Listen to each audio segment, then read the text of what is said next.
There's an old saying that if you want to know where to put your money, look at where the rich people are investing.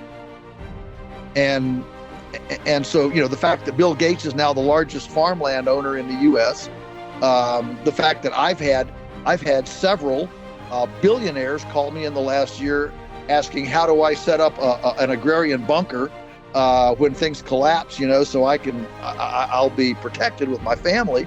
Those are little, what I call, little flags that go off in your head.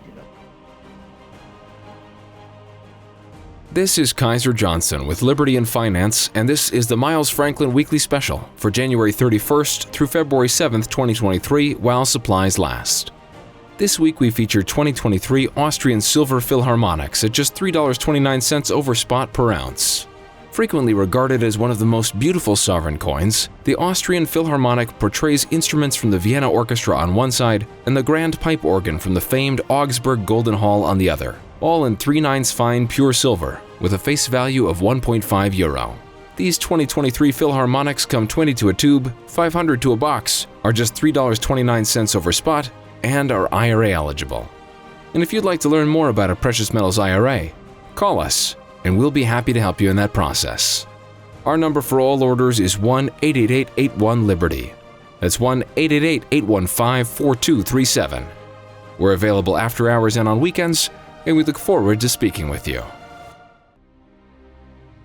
Welcome back to Liberty in Finance. We're privileged to have this distinguished and accomplished returning guest. Joel Salatin, a co-founder of Polyface Farms, is a widely followed author, lecturer, and teaching farmer from the Shenandoah Valley of Virginia, where he and his family have educated numerous college students and also those learning how to do for themselves in terms of self-production of food, ensuring their food security. And he's joining us again this Thursday, February 2nd, 2023. Joel, thanks for coming back on Liberty and Finance. Thank you, Don. Again, it's always a privilege to be with you. This is our first time to do it via video. We've always used a phone connection before, and if it had rained the night before, the copper wires were wet and we couldn't get a good connection. So we've launched into the space age here, so let's hope that things hold together. And we wanted to talk again about the topic that we've interviewed with you a couple of times about, and that is how people can increase their food security. It's becoming a very pressing and present concern in people's minds across our country and across the world. There's been such events as farmers in certain countries not being able to get fertilizer. There's been supply chain breakdowns and geopolitical strife that have exacerbated that, with decisions being made by governments that make it difficult for their own people to produce food or for others in other countries. And now within the U.S., we've had a strange sequence of events where we had comments made by our president over the past couple of quarters saying there are going to be food shortages coming, it's going to get real. And then we had a rash of increased frequency of apparent disasters and mishaps and accidents and fires and crashes and boiler explosions and things at major food processing plants across the country. Most recently, there's been something that a lot of people have noticed, and that's the increase in egg prices and even scarcity of availability of eggs in their supermarkets and so on. And there's been reports, even as reported by Tucker Carlson on Fox News, of farmers all over the country saying that their hens have stopped laying, either drastically reduced output or none at all. And some of them have resolved that problem almost immediately by switching to local feed rather than big name commercial feed. Big questions around all of that, and leaves a lot of people scratching their heads and wondering, with as dependent as most people are on the supply chains or the grocery stores and that sort of thing for their food, what do we need to be aware of that's affecting our food supply, and what can we do about it as individuals? Sure. Well, that was a big introduction there to unpack. So let's take it a little bit at a time. Let's realize. Let's start with the egg situation immediately. I think there are two completely different stories here, and it's easy for people to get them confused. So the story of the increased egg prices in the supermarket, the commercial farmers are not seeing the reduction in egg production. That is very much a backyard flock situation, a hobby farm backyard flock situation. That's not in commercial flocks. And most of those chickens, most of those non-laying backyard flocks, many of them are getting their feed from Tractor Supply Corporation, TSC, which has bagged chicken feed under the Purina label. That Purina bag is their feed. And right now the jury is out. Nobody really knows, and Purina's staying. They're not talking. Obviously, it's a big deal. I've certainly heard. I heard it long before it was on Tucker Carlson, and so nobody's quite sure of that whole storyline. But that is very much a non-industry, non-commercial storyline. The second storyline is what's happening with highly pathogenic avian influenza, HPAI, which has now in the last year, I think, resulted in the destruction of 58 million chickens. The last time that this raised its head was in 2015, when we lost 44 million head of poultry. That's chickens, turkeys, and both broilers and egg layers, although it seems to affect egg layers first, and then turkeys, and then young chickens, meat chickens. That's kind of the echelon. So the eggs are definitely the most vulnerable. And according to the most recent statistics that I've been able to see here, we've lost roughly 6% of the hens, of the laying hens in our country. Now, 6% doesn't sound very much, and there's already a suit. I don't know who's bringing it, but it's some consumer advocacy group that's already suing couple big egg companies for price gouging.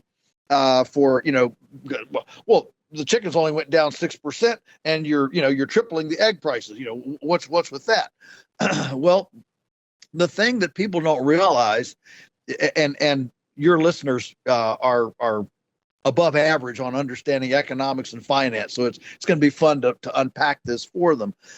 In things that are very stable and have a long shelf life, inventory has a lot of wiggle room. I mean, trust me, the inventory of, for example, copper in the world is pretty large right now. Steel. I mean, there's the things that are basic, stable commodities have long inventories, and so there's a lot of wiggle room there when you have a something like, in this case, avian influenza, something that affects it.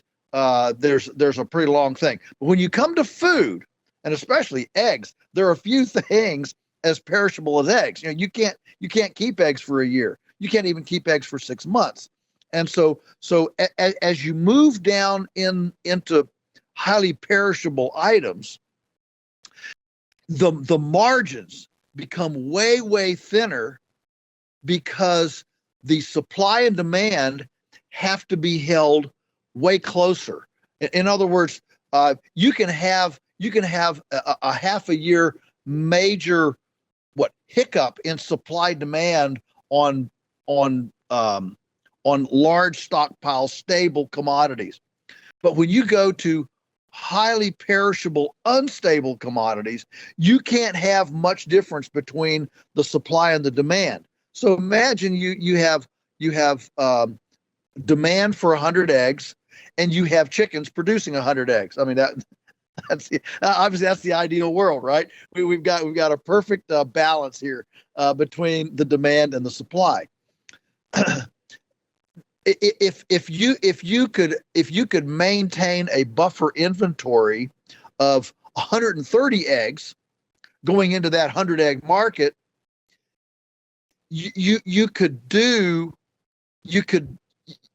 the inventory, the fluctuation in a crisis wouldn't have such a big effect.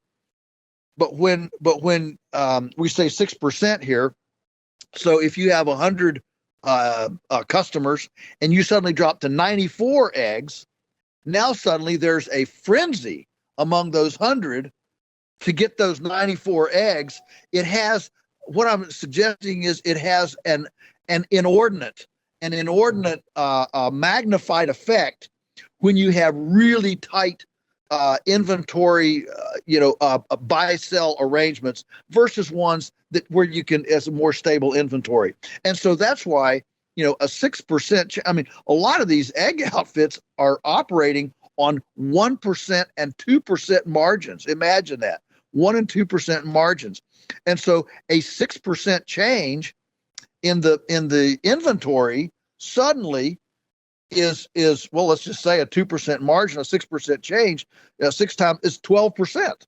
And in fact, then it magnifies, because then the press picks it up. People get scared. Well, let's buy 3 dozen instead of 1 dozen. We're going to stock up in case there aren't any, and then that just exacerbates. And of course, that's what we had. That's what we had with with lumber during COVID. That's why lumber spiked up through the roof and then dropped down, because as lumber mills shut down with COVID, then that created a short-term price problem. Well, then construction people started trying to pre-buy lumber, and that just exacerbated. So these spikes, as they tend to go above above reason.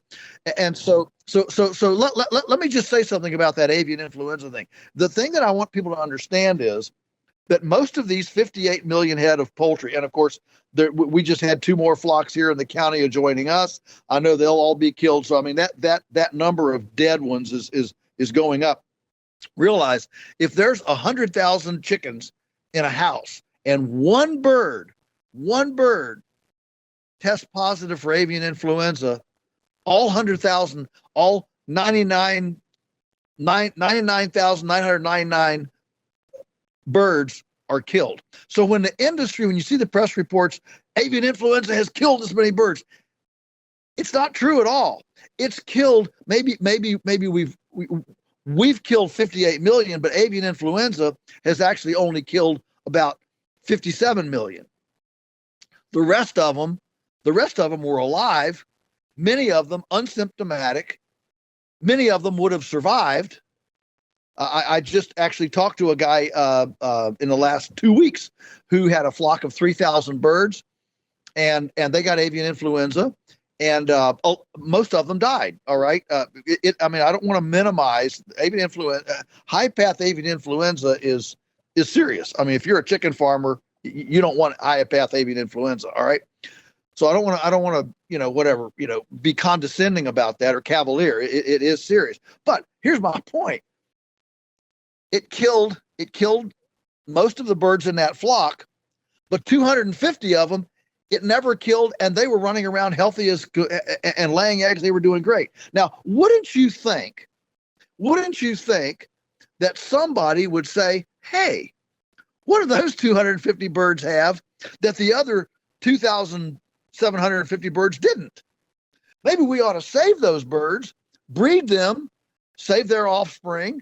And if we do that over a couple generations, maybe we can help nature adapt and build an immune system. And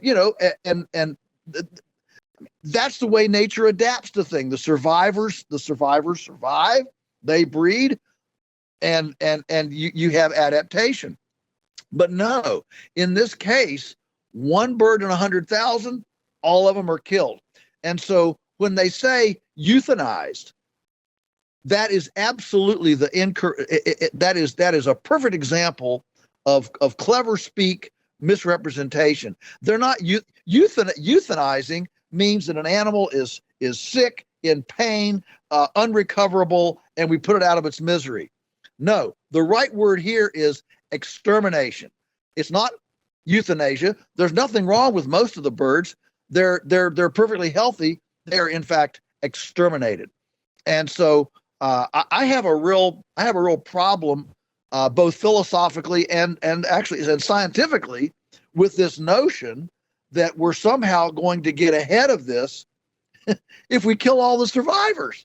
Let's applaud the survivors, and let's try to build a more resilient genetic line by hanging on to the survivors. I mean, that's what we do in genetics. Genetics, we we take the survivors, we don't breed the weak, we don't breed the crooked, we don't bring the junk. We breed the good ones.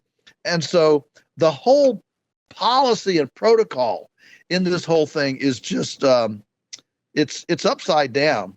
And so there are the two stories. One is primarily a backyard story with something we don't know what's going on in the feed. Clearly, it is a feed issue, but nobody's stepping up and saying, "Oh, we messed up. Somebody pushed the wrong button for 6 months." We don't know what that is. The other is very much an industry commercial situation that is being handled in an opposite protocol to what any thinking person would want to handle it. We've certainly been subject to protocols that are debatably neither safe nor effective over the past 3 years in other areas of our lives. We can't get into details on that in certain venues and still stay a channel.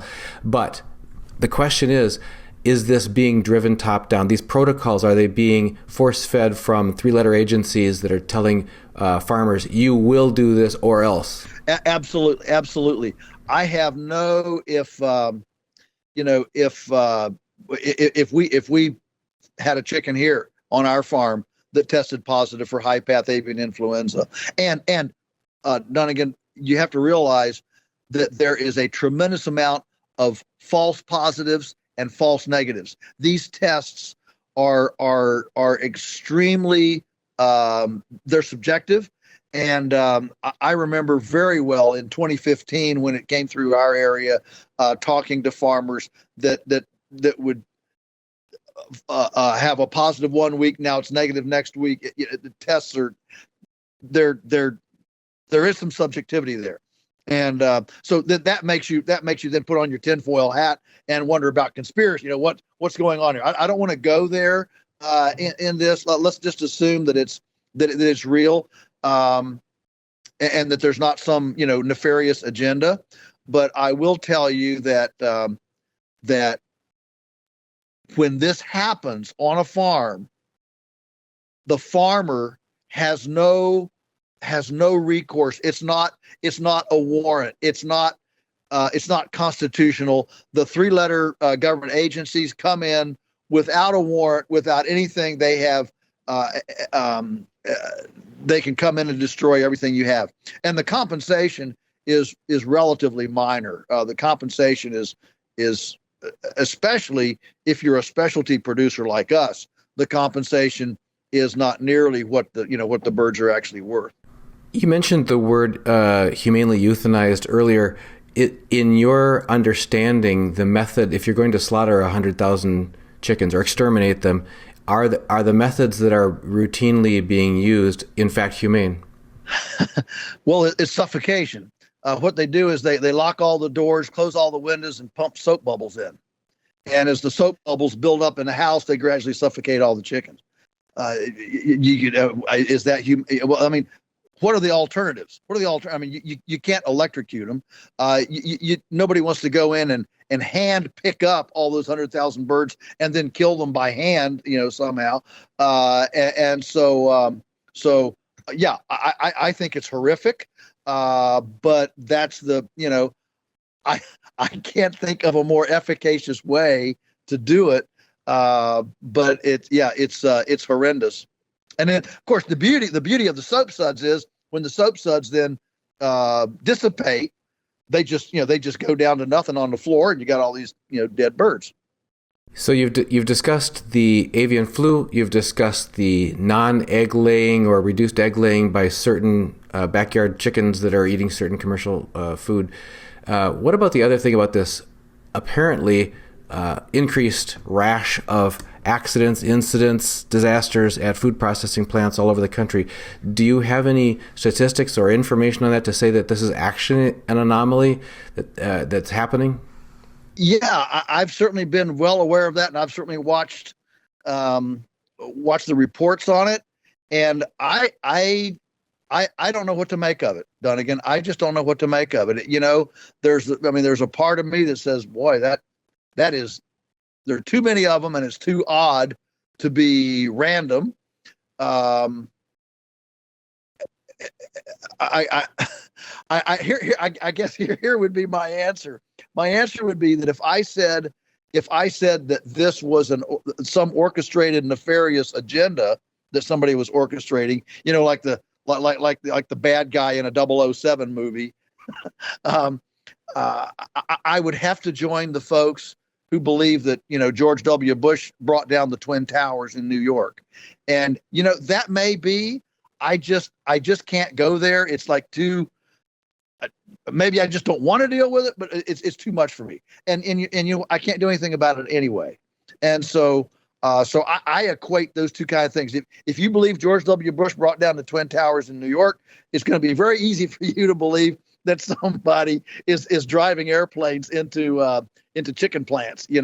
That'll be pretty easy, and so I don't know. I don't know. I got enough on my plate right now that I don't have to sort that out yet. I think it's safe to say that we had a cluster of these, yes, but is it continuing? I think that if it kind of stops and doesn't continue, I think we're in a different situation than if it happened over a period of 2 months and then all stopped and nothing else is going on, it's still a stretch, but I think it's a plausible anomaly. But if we continue to see one a month, every month, just continue one a month, that would be cause for alarm. The other aspect of this we haven't talked about is twofold, and it is either being announced and predicted by world leaders, or it's being enforced by world leaders, and that's the denial of the ability of food to be shipped, or fertilizer to be shipped, or farmers to use fertilizer to feed their land or their crops or whatever, their herds. And then there's the second, which is announced predictions by either the U.S. president or others saying food shortages are coming, starvation is coming, buckle your seatbelts, we're going to have food shortages. This is not usual. These are not the kinds of things we normally have seen in the past. I'm asking you, this is actually a question. Have we seen this before, or is this truly anomalous? This is truly new ground. We have not seen those kind of predictions, certainly in any time in modern history. And one of the things that we learned over the last 3 years, I think, for sure, if you're a thinking, reasonable person, one of the things that we learned was, when these world leaders, when the World Economic Forum and that basic group of that fraternity, when they offer musings like this, they're not just blowing smoke. You can be assured that there's something there, and so when there were in 2019, when the World Economic Forum hosted basically role plays of what would we do in a pandemic, everybody thought, well, that's silly. What's that all about? Well, within 6 months, then we had one, and I think that so we learned when people like that muse about things. I'll tell you a personal story. It's really interesting. So about 12 years ago, I was asked to go speak in Sweden, and the trip was funded partially by an NGO and partly by the Royal Agriculture College there in Stockholm. And about a month before I was to go, the NGO guy, who was really the leader, emailed me in a panic, and he said, "A Royal Agriculture College just pulled out. They're not going to fund you." And he said, "We might not be able to do it." I said, "Well, that's fine. Take a week to let the dust clear and see if you can get some more funding. And if you can't, then we'll cancel the trip. It's fine." And he called me in a week. He said, "Yeah, we got alternative sources. Come on." So I went on. So when I got there, I said, "So what happened? What's the deal?" Somebody, usually when you have a kind of an agreement, arrangement like this, it comes on without a hiccup. And he said that Monsanto went to the Agriculture College and told them that if they would get rid of their 9 environmental sciences professors, Monsanto would fund the entire college. And so they got rid of the 9 environmental sciences professors, and apparently took over the college. And as part of all of that, they saw that I was coming, and so we're going to defund him too. And so I asked the guy, I said, we're in Sweden. Monsanto's in the grain business. They do herbicides and GMO grains and stuff.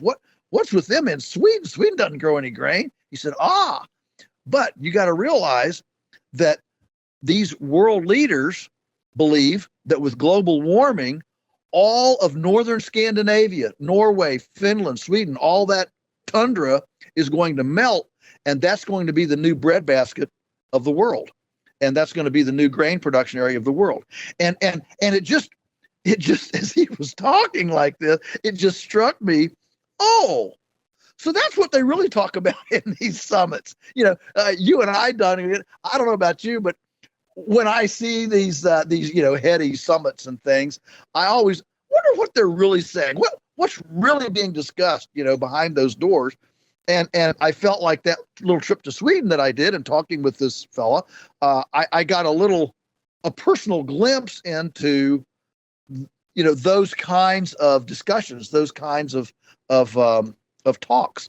And I don't know what got me all onto that, but you were just saying that when these world leaders, when these people start saying there's going to be shortage, people are going to starve, normally people like President Biden would say, hey, everybody, it's okay, man. We, like Elizabeth Warren, I've got a plan, I've got a plan. Normally, they don't stand up there and scare people. Normally it's, we got this under control. I got my, my food czar on it, and I've got my and we're all under control. And so I'm just saying that when these kinds of in the know people kind of let their guard down a little bit and muse about things, we need to realize that they're actually, when Bill Gates says we really need to drop the world's population by a couple billion people, that's an important musing. That's he funds, he's now pouring money into mRNA vaccine development for livestock, pouring money into that. And there's an old saying that if you want to know where to put your money, look at where the rich people are investing. And so, the fact that Bill Gates is now the largest farmland owner in the U.S., the fact that I've had several billionaires call me in the last year asking, how do I set up an agrarian bunker when things collapse, so I'll be protected with my family.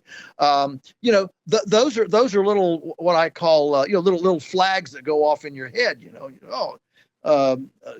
that's happening. This is happening. And you start seeing it. So when Vladimir Putin invaded Ukraine and the world shut off and Russia supplies over half the world's chemical fertilizers because they've got all this petroleum. Chemical fertilizer is made from petroleum, and so Russia's petroleum base allows it to be the world's number one exporter of chemical fertilizers, and they have vast deposits of minerals and things like that as well that they can combine it with. So when that all happened, and suddenly we shut down the ability to get fertilizer from Russia, that threw everything into a tailspin, and I think Biden is looking at that, or these world leaders are looking at that, and I think they're looking at it in a long haul, and questioning. Now, the beauty is that when all that happened last year, we're basically we're almost a year into this, aren't we? The Ukraine invasion. I think that was like February 24th last year or something like that. And I remember as soon as fertilizer spiked like 400%, I mean, it was just through the roof. And of course, the farmers are whining on TV and, oh no, we're not, how are we going to do?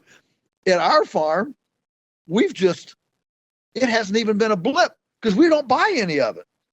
and I think that's your fundamental message, and where we need to head for the listeners here on this podcast is how can you be as secure in the food system as we feel on our farm. We've created that security because we don't buy the chemical fertilizer. We buy we buy a tenth of the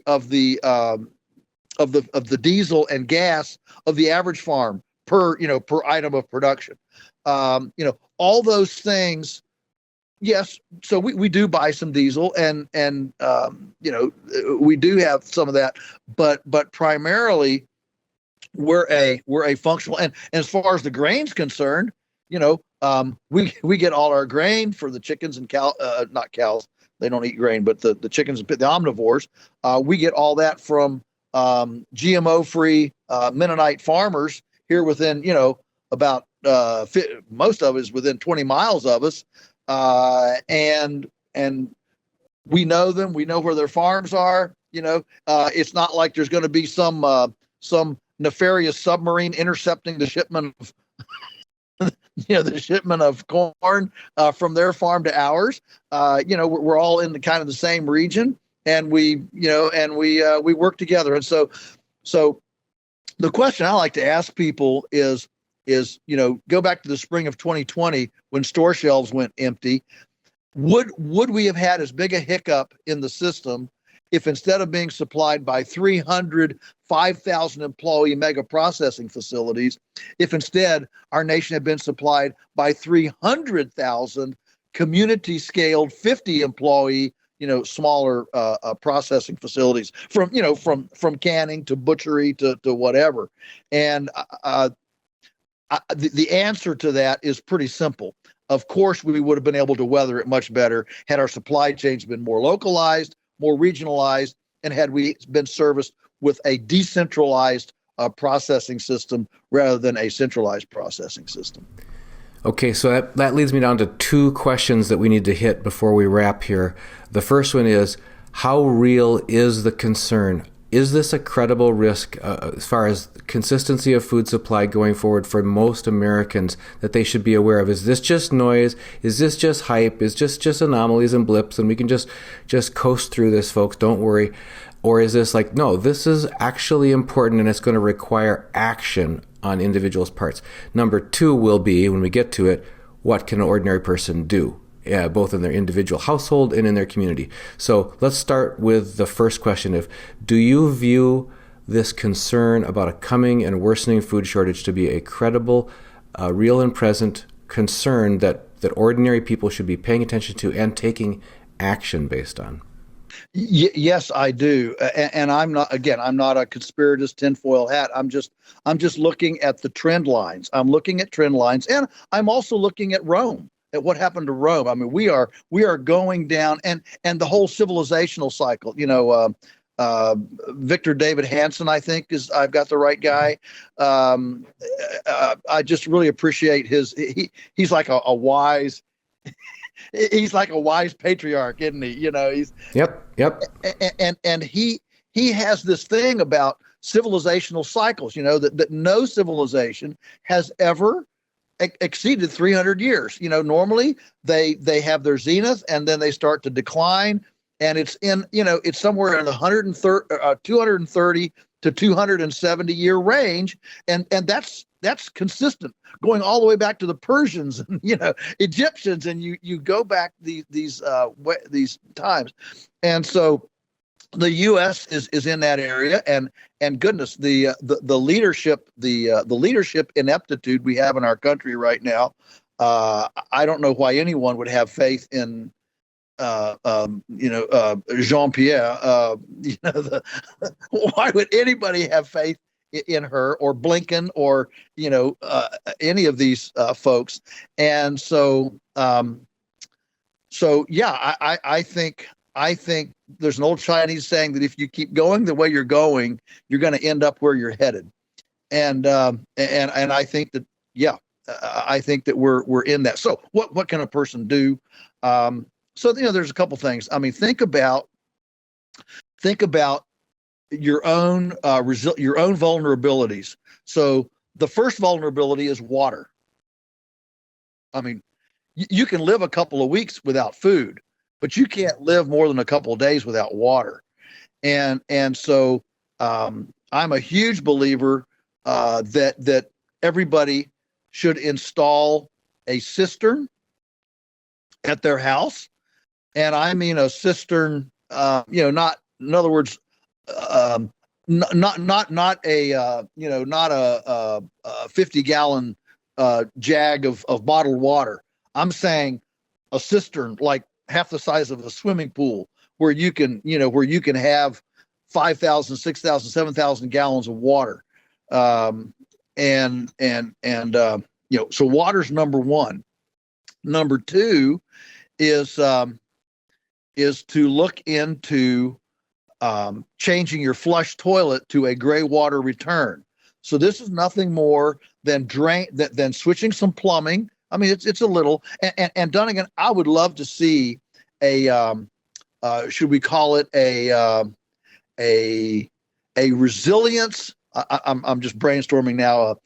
A resilience prep business where somebody would come in to your, because a lot of people don't have plumbing skills, or sounds daunting. It's intimidating. All right, but a plumber can very easily go in, reroute a couple pipes, send your shower water, your sink water, your clothes washer water, send it into a sump, 1,000-gallon tank that then is pumped up into your toilets.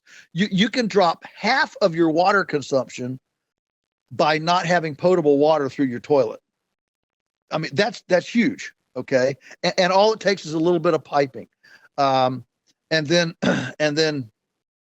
some of the most elegant systems I've ever seen about water is a IBC tote up in the attic, and you just hook up a bicycle pump to your cistern, and in 10 minutes of bicycling a week, you can pump your water up. Now you can shut off your electric pressure tank, all your relays, all your electronics, and all your water runs by gravity. So I'm just talking about, how do you not just survive like a caveman if things break down, but how do you flourish? How do you thrive even, if things go down? So that's water. So water's number one. Number two then is going to be food. How are you going to feed yourself? And so I'm a huge believer in developing a larder. People used to have a larder. The average city right now, as you know, only has 3 days worth of food inventory in it, the average city. And that's why every time there's a snowstorm or anything else, everything gets wiped out. So you should have, several months worth of food. I mean, here we've got hundreds of quarts of home canned peaches and pears and applesauce and green beans and sauerkraut and all in the basement. When Teresa sends me to the store, I don't go to the store. She gives me her list, go to the basement, bring me up, 2 jars of tomatoes, 1 jar of green beans, and I go to the basement. And so we didn't do this because we're preppers. We just did this. This is the way people lived, because there weren't supermarkets a long time ago. And so put in some lard and while I'm on that, canned meat. There's nothing as nutrient dense as canned meat. It's already cooked, and if everything goes to pot, it's already cooked. You don't even have to cook it. You can eat cold meat if you need to, but it's very, very nutrient dense. Canned meat packs a lot of punch in a jar. So get a half a beef, or get some extra and can. And if you have 50, 60 quarts of canned beef and pork and chicken sitting on the shelf, the refrigeration can go down, water can go down, all sorts of, but you've got a really nutrient dense food. I mean, this is why the Native Americans lived on pemmican. I mean, this was a very nutrient dense created pemmican and jerky. And I mean, when they traveled, and they would travel long distances, by foot. And then when the horses came from the conquistadors, they got horses. But when they traveled long, they could travel for days, weeks on a trail, just toting jerky and pemmican and eating, 4 or 5 ounces of that a day, and it was perfectly fine. They didn't carry cucumbers and watermelons and squash. They carried extremely nutrient dense things. And of course, this is the background of cheese. This is where cheese came from, was a way to stabilize milk prior to refrigeration. So the point is that if you've got 50 quarts of canned beef and pork and chicken on the shelf, you can weather something pretty far. And don't get Lunchables and Hot Pockets. That's not acceptable stored food. You want actual authentic food. You want it from a farm like us. All right. So do a little bit of sleuthing and find your source. The next thing, of course, you need shelter. And so how vulnerable is your house? Is it pretty stable, or are you? I mean, there's an understanding in a lot of people that if things go down, you don't want to be stuck in a city. And that's what's fueling the homestead tsunami right now. There are hundreds of thousands of people that are fleeing urban areas, getting small acreages in the country. So, you've got your water, you've got your food, you've got your shelter. The shelter is, how vulnerable is your home, and can you get heat? Can you get firewood? Maybe a backup wood stove if you need, or something to where you keep yourself heated if necessary. And I'd say the final thing is skill. Learn a real practical skill, how to fix, whatever, plumbing, welding. Instead of watching Netflix, go to some vocational class and learn some a skill, woodworking or anything like that, that's barterable, that's practical and barterable, in a community. Those are things that I think are going to stand us in good stead going forward. Joel, there's a lot more that we need to unpack on this topic of food security and preparedness. You've been a great ally with us through the years on these topics, and there's so much that you've done both personally and know people who have done these things, that you've got a wealth of practical knowledge around those topics. So we're going to need to circle back with you on those. It seems like it's going to be something that people do have to pay close attention to and take action on in the quarters to come. So starting now, and we'd like to have you back. We got some technical difficulties today that have made a little bit of challenges with the video feed, but we'll overcome those as we need to. And just always grateful for your presence on Liberty and Finance. And could you tell people where they can find out more about the educational opportunities and the other resources that are available through Polyface Farms? Sure. We have a very comprehensive website. It's Polyface Farms, Polyface, polyfacefarms.com. And there's everything there from the classes we do, my speaking engagements, all the books that I've written, those kinds of things. There's a lot of stuff there. So Polyface Farms, and you can buy food from us as well. So polyfacefarms.com.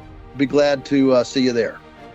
We've been speaking with Joel Salatin, author, lecturer, and farmer. And Joel, as always, thanks for joining us on Liberty and Finance. Thank you for having me. Miles Franklin Precious Metals is one of America's oldest and most trusted bullion dealers. Miles Franklin is A+ rated and accredited by the Better Business Bureau, licensed and bonded, and has 0 complaints ever registered. Here at Liberty and Finance, we are licensed brokers with Miles Franklin.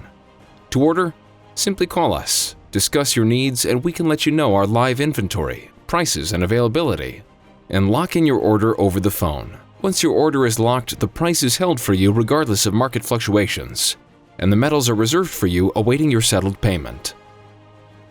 Within 1 business day of ordering, you will receive an email invoice detailing the order and payment instructions.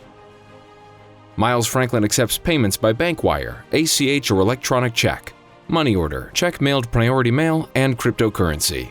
The fastest forms of payment are bank wire and cryptocurrency. Upon settled payment, metals will ship out within 3 to 5 business days. You will receive tracking information via email. Domestic shipping charges are $15 for any order under 500 ounces of silver or 10 ounces of gold. For orders larger than that, domestic shipping is free. The package will be boxed, fully insured, and labeled discreetly, with no indication of the contents inside. For your privacy, the name Miles Franklin will not even be on the package.